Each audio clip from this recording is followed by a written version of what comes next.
Bravitin nunca constou nos mapas. Encravada entre montanhas eternamente cobertas de neve, onde o sol não nasce inteiro e os sinos tocam mesmo sem mãos, a vila vive isolada há séculos. O frio aqui não é apenas ausência de calor, é um pacto, um sussurro antigo firmado entre os mortos e os vivos. E todo inverno, o gelo engole um pouco mais da terra, das casas e das lembranças.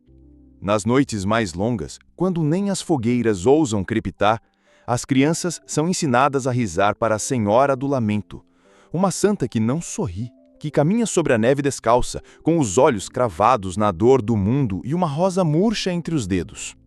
Dizem que ela apareceu pela primeira vez durante o inverno do sangramento, quando os poços transbordaram sangue e as estrelas piscaram em agonia. Desde então, imagens dela foram talhadas em madeira negra, erguidas em altares feitos de ossos. Seu nome é murmurado entre velas e calafrios. Serafina. Mas ela não é santa. E esta não é uma prece. É um camado. Porque algo em Bravitin está acordando. E ela está voltando. Capítulo 1. A estácula de sal e sede. A neve caía pesada sobre Bravitin como se o céu quisesse apagar o vilarejo com urgência. Havia algo de doente no silêncio daquele inverno. Nem os lobos uivavam, nem as árvores gemiam, apenas o sino da capela seguia seu ritmo. Um som seco, irregular, como se a própria estrutura estivesse se desfazendo a cada badalada. Serafina caminhava devagar, o manto escuro arrastando o pó branco como luto em movimento. Os olhos fixos na torre da igreja que surgia entre os flocos com sua cruz torta e seus vitrais tapados por placas de madeira. Não recebeu nenhum chamado, nenhuma visão, nenhuma pista. Mas algo a puxava para ali, como sangue escorrendo por rachaduras invisíveis no tempo. Ao cruzar os limites da vila, percebeu os olhares. Crianças paradas sob as varandas, velhos imóveis nas janelas, todos a observando com olhos vazios, como se já soubessem quem ela era e já tivessem rezado por seu retorno. Mas o que a paralisou foi a praça. Ali, entre bancos cobertos por neve e uma fonte congelada, havia uma estátua, negra como bril, vestes longas, mãos delicadas segurando uma rosa ressecada. Os olhos esculpidos eram profundos e, mesmo sob a tempestade, pareciam fixos nos dela. Era ela? Serafina. A perfeição dos traços era inquietante, não apenas reconhecível, mas reverente, como se um artista soubesse não apenas sua forma, mas sua essência. Ela deu 2 passos à frente. Por que me fizeram santa? Sussurrou, mais parecido que para os mortos. Porque nos salvou, disse uma voz atrás dela. Virou-se devagar. Uma menina, não mais que 8 anos. Pele pálida e olhos de um ambar estranho. Na mão, uma vela apagada. Você viu a senhora na neve? Disse Serafina. A menina assentiu. Toda noite, ela passa, chora, mas não deixa pegadas. Serafina se agachou diante dela. Qual o seu nome? Ilsa. E o que os adultos dizem sobre mim? Ilsa abaixou os olhos, hesitando. Que a senhora ofereceu o seu coração à noite e foi aceita. Serafina fechou os olhos por um instante. Tudo voltou. O jardim das cinzas, Elias, a lâmina e o preço pago para salvar uma cidade que não acreditava mais em redenção. Mas Bravitin acreditava. E isso a assustava mais do que qualquer maldição. Porque idolatria é uma forma de prisão. E às vezes,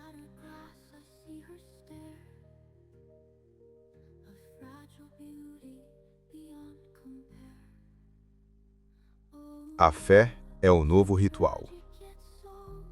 Capítulo 2. Os que dormem sob o altar. A menina desapareceu como fumaça entre as casas brancas, deixando Serafina sozinha com a estátua e a sensação de que o passado ali era cultuado como profecia. Ela não entrou na igreja de imediato. Rodeou a praça, observando os vitrais tapados, os sinos quebrados, os crucifixos pendendo das portas em ângulos errados. Algo estava deslocado.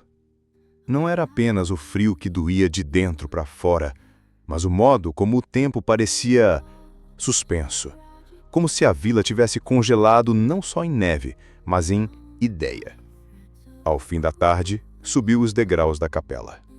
A porta rangeu como se tivesse pulmões e o cheiro que escapou de dentro era a mistura de incenso velho, sangue ressecado e madeira podre. Lá dentro, bancos enfileirados diante de um altar improvisado. Não havia crucificado, não havia santos. Havia apenas uma pintura, em tons de sépia, com uma figura feminina envolta em sombras, olhos fechados, boca entreaberta, uma rosa em cada mão. Serafina reconheceu a si mesma, de forma distorcida, como se sua dor tivesse sido reinterpretada por alguém que nunca soube o que ela sentiu. Atrás do altar havia uma passagem, um corredor estreito e iluminado por velas murchas. Ela desceu. Os degraus de pedra levavam para um subsolo úmido.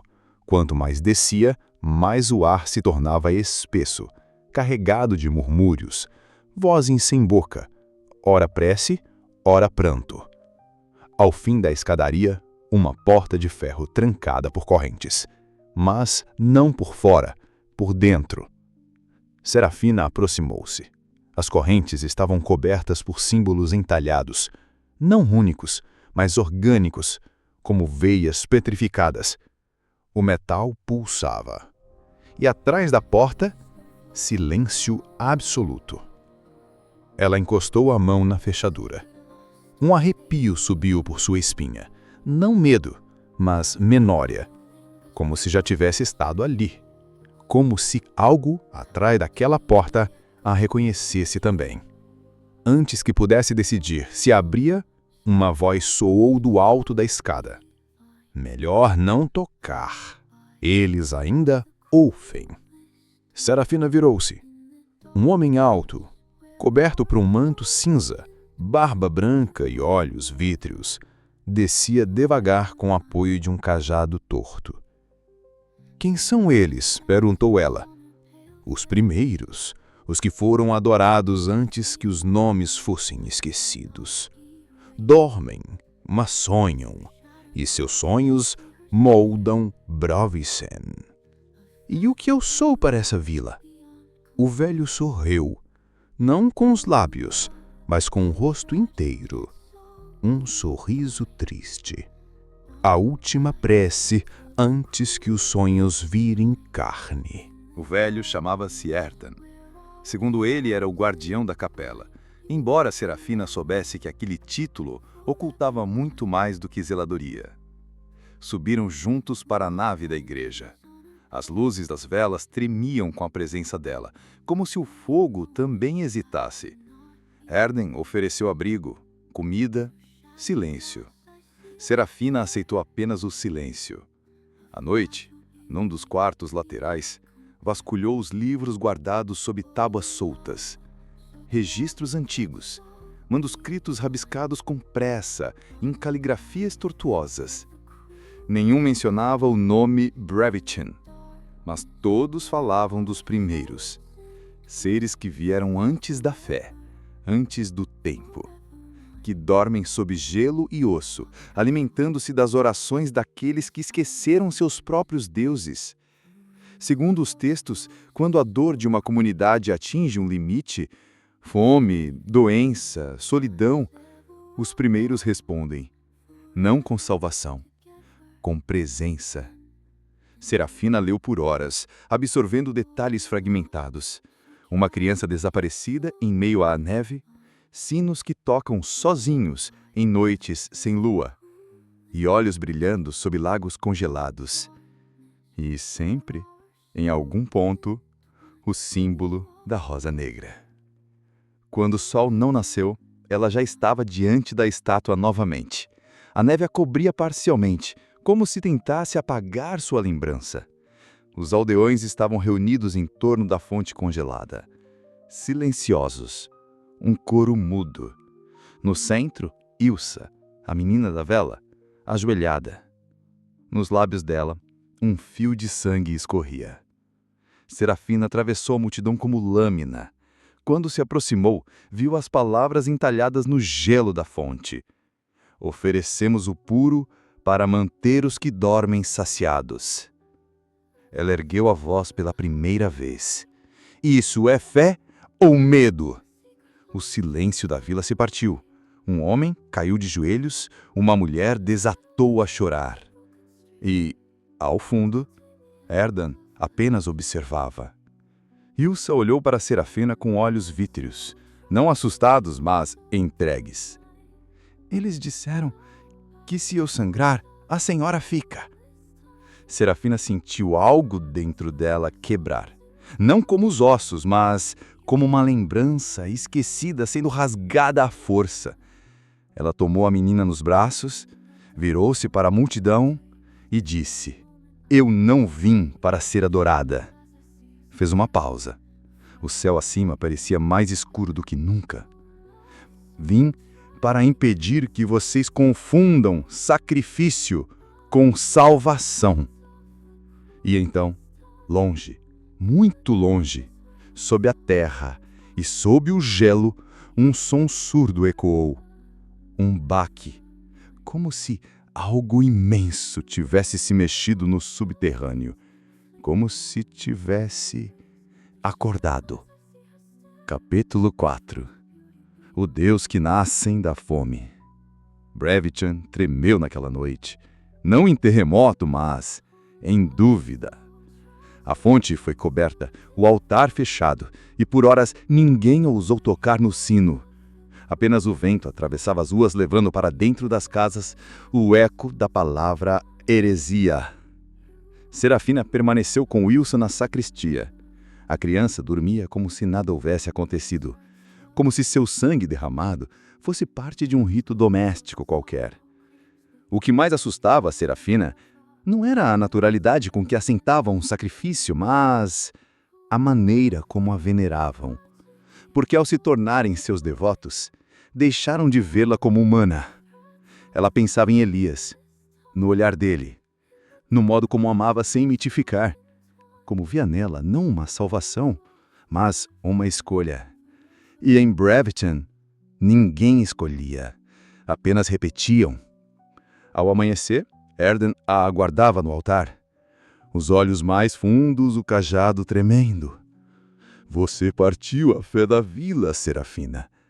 E isso tem consequências. Fé que se baseia em sangue de inocente nunca foi fé, é fome. Ele assentiu devagar. E essa fome é que mantém os primeiros adormecidos.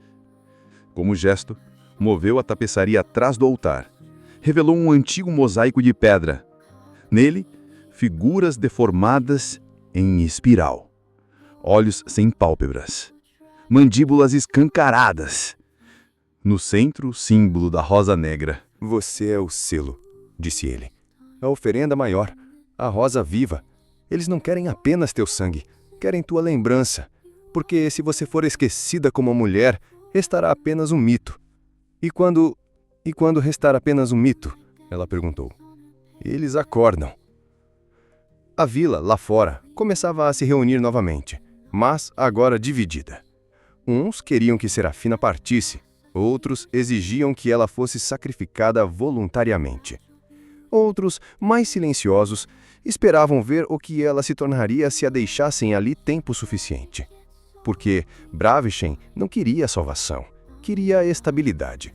E os primeiros ofereciam exatamente isso, ao custo de tudo que ainda respirava. Serafina olhou para o mosaico, tocou a pedra central, sentindo o frio da imagem. Então é isso, sussurrou. Me fizeram santa, para que um Deus ainda mais antigo não precisasse se levantar. Erden não respondeu. Apenas recuou, desaparecendo nas sombras da capela. E a cada passo que ela dava para longe do altar, podia jurar, o frio, dentro da terra, estava diminuindo. Capítulo 5. O Sermão do Gelo Partido. A praça estava lotada. Ao centro, uma fogueira ardia timidamente, alimentada por ossos velhos e páginas arrancadas de livros sagrados. Ao redor dela, metade da vila orava. A outra metade observava em silêncio, como se esperasse um sinal para decidir de que lado cair. Serafina avançou entre os corpos. Ilsa caminhava ao seu lado sem medo.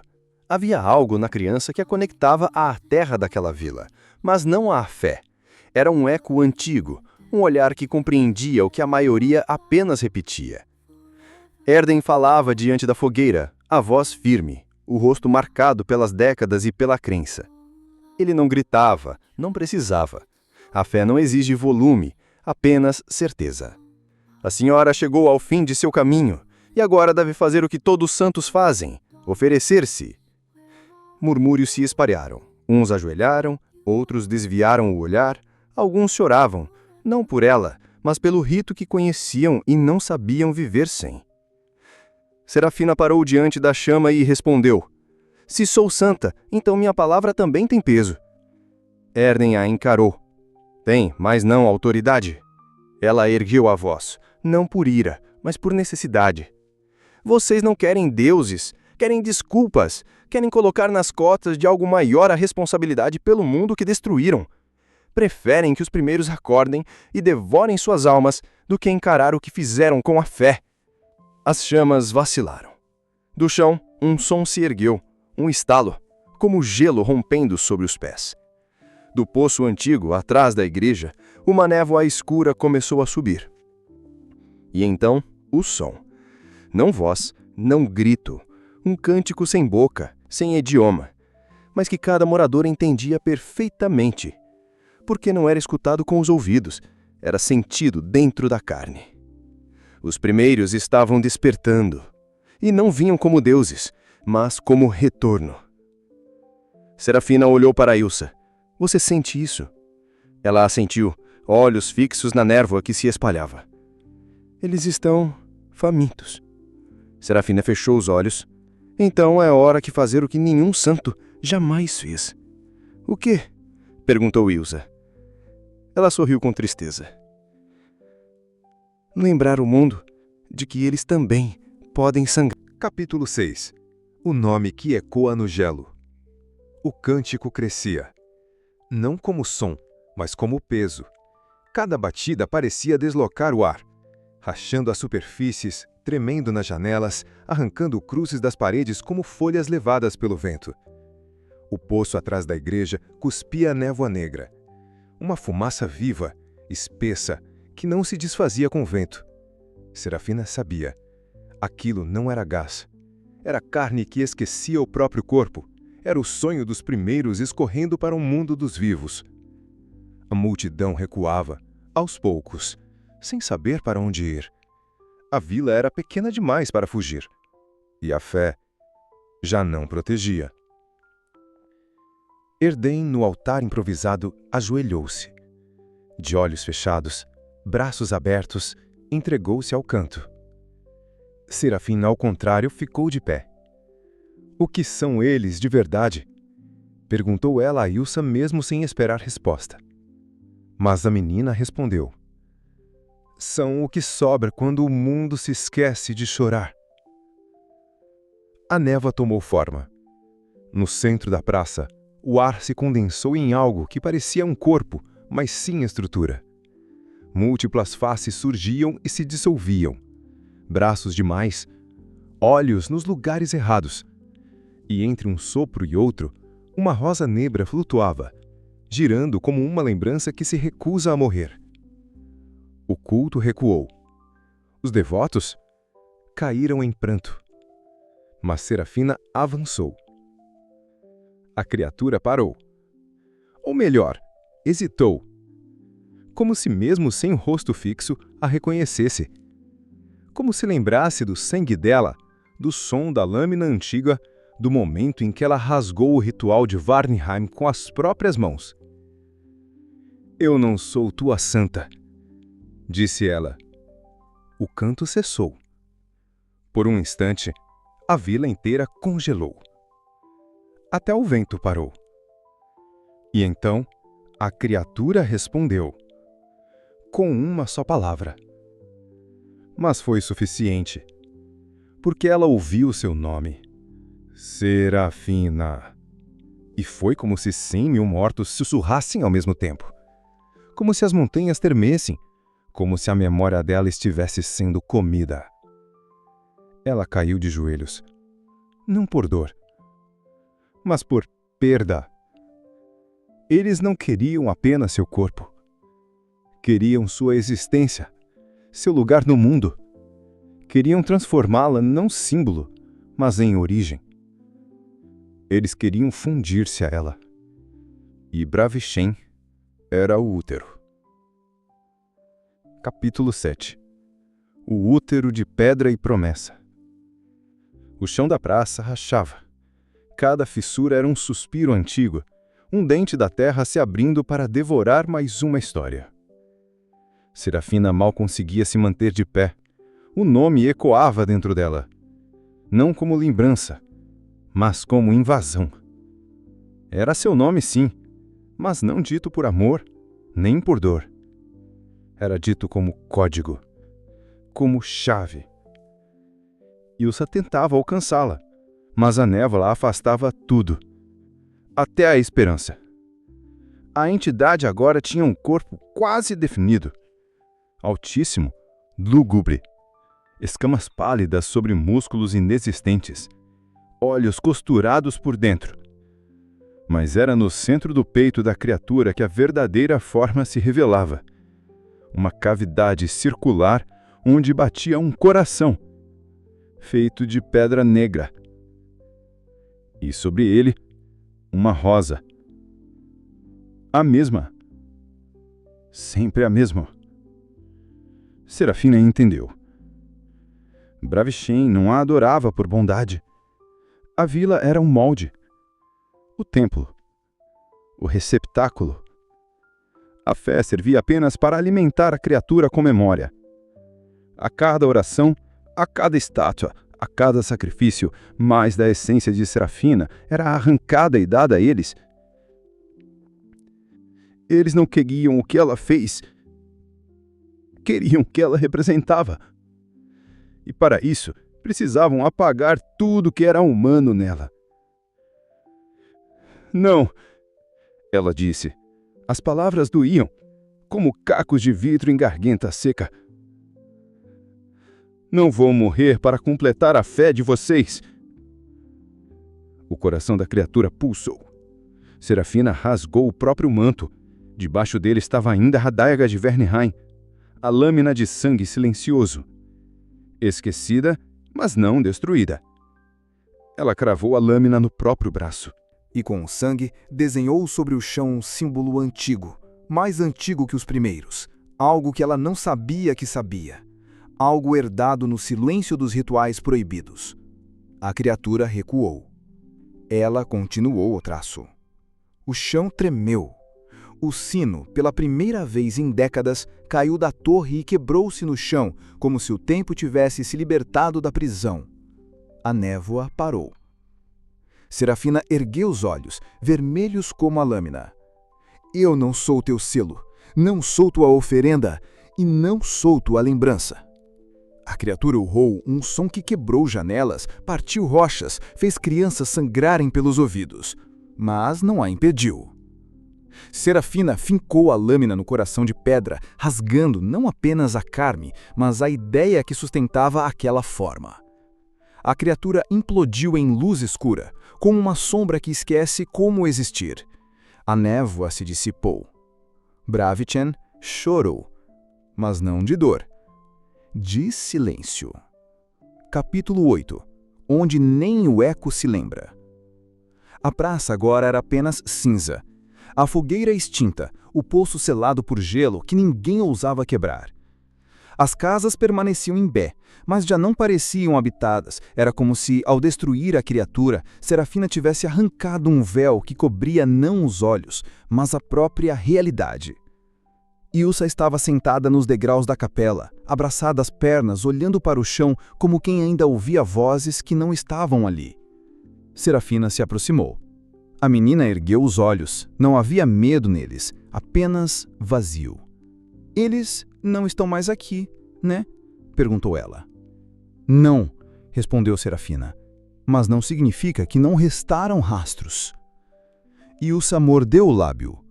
Então, como se juntasse coragem arrancada do gelo, disse: E você, ainda está aqui? A pergunta a atingiu com mais força do que qualquer urro divino. Serafina olhou ao redor, os vidraços quebrados, a torre partida, a estátua dela mesma reduzida a escombros, o rosto desfigurado, a rosa destruída. Ela não sabia mais. Durante tanto tempo, fora o reflexo do que os outros precisavam: arma, guia, milagre. Agora, com o mito estilhaçado, sobrava apenas ela, a mulher que carregava o peso do silêncio e das escolhas que ninguém mais teve coragem de fazer. Talvez eu nunca tenha estado, respondeu. Ilsa se levantou, pegou a mão de Serafina e, com a naturalidade das crianças que ainda não sabem o que significa perder, disse: Mas você voltou. Isso é mais do que muitos. Serafina olhou para a mão pequena entre seus dedos e, pela primeira vez desde que pisara naquela vila, sentiu calor. Não de chama, mas de verdade. Capítulo 9. Os sinos que tocam sozinhos. Dias se passaram. A neve não cessou, mas caiu mais leve, como se o céu respirasse aliviado. Bravichem seguiu em silêncio, não por medo, mas por ausência. A vila perdera mais do que um culto, perdera o sentido que mantinha os passos firmes no chão. Erden desaparecera. Alguns diziam que mergulhara no poço antes que ele congelasse de novo. Outros, que se tornara névoa e seguiu os primeiros para o esquecimento. Serafina não procurou saber. Ela passou os dias andando por cada casa, cada igreja abandonada, cada altar. Queimou os livros, quebrou os símbolos. Mas guardou os nomes das crianças e as histórias que as mães ainda contavam antes de dormir. Porque há coisas que merecem ser lembradas. No 9º dia, os sinos da torre, agora partido ao meio, tocaram. Sem mãos, sem vento, sem razão, mas tocaram. Serafina, de pé na colina onde a neve não se acumulava, ouviu. Ilsa estava ao seu lado. Foi você? Perguntou a menina. Serafina negou com a cabeça. São os ecos. Ainda existem lugares onde o que foi tenta continuar sendo. Ilsa a olhou com olhos fundos demais para a idade que tinha. Você vai embora, né? Serafina olhou para o horizonte. Entre as montanhas, o céu começava a se abrir. Pequenas brechas, fendas na eternidade. Como feridas no firmamento que começavam, enfim, a cicatrizar. Sim. Vai embora? Serafina hesitou e então disse: Eu sempre volto. Capítulo 10. Quando até os deuses silenciam. Serafina caminhava sozinha pela trilha que levava para fora de Bravichem. A névoa havia desaparecido, mas o ar ainda carregava um cheiro antigo, como livros enterrados ou promessas esquecidas. A neve estalava sobre seus pés, mas agora o som parecia música, não de alegria, mas de continuidade. Ela não olhou para trás, não precisava. Bravichem havia se tornado mais um nome, entre os muitos que sangraram para lembrar o mundo de que fé, quando envenenada, gera monstros. E que às vezes o que chamamos de milagre é apenas o último estágio do desespero. Enquanto caminhava, uma lembrança tomou forma. Não de um lugar, mas de um gesto. A mão de Ilsa segurando a sua. O futuro, talvez, ainda tivesse raízes, mesmo em solo frio. E assim, Serafina desapareceu entre árvores retorcidas, montanhas cinzentas e céus que, pela primeira vez em anos, deixavam um raio de luz escapar. Mas onde quer que ela vá, Uma coisa é certa: se os sinos tocarem sozinhos, se o gelo rachar mesmo sem passos, se uma rosa negra brotar onde nada mais vive, ela estará por perto. Esta foi a terceira história de Serafina, mais um fragmento sombrio da jornada dessa mulher marcada pela eternidade. Se você ficou até aqui, eu te convido a curtir esse vídeo, se inscrever no canal Lendas de Luz e Trevas e compartilhar essa história com quem também sente que o mundo tem cantos escuros esperando para serem desvelados. Serafina ainda não disse sua última palavra, e os deuses, mesmo os antigos, ainda tremem ao ouvir seu nome. Nos vemos na próxima lenda.